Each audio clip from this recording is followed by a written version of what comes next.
हाय, जय आदिवासी सर्वांना. आज जेवण वगैरे झाले आणि मुलांचा हट्ट सुरू होता. मम्मी तिळीचे लाडू बनव असं त्यांना म्हटलं. संक्रांतीच्या 2 दिवस अगोदर बनव. तर ते नाही म्हणत होते.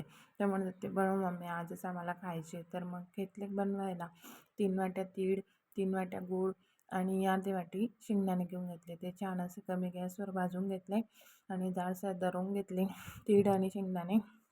आणि थोडी अख्खी तीळ पण काढून ठेवली होती बाजूला वाटीमध्ये. आणि मग गूळ वितळायला घेतला. गूळ चांगला वितळून घेतला कमी गॅसवर.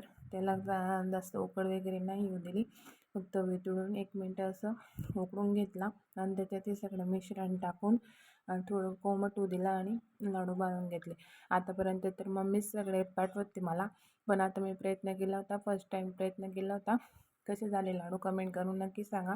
आणि आमचे कॉमेडी व्हिडिओ बघण्यासाठी वाईब्स विथ इशिका या आय डीला फॉलो करा. चला तर मग भेटूया पुढच्या व्हिडिओमध्ये. तोपर्यंत बाय.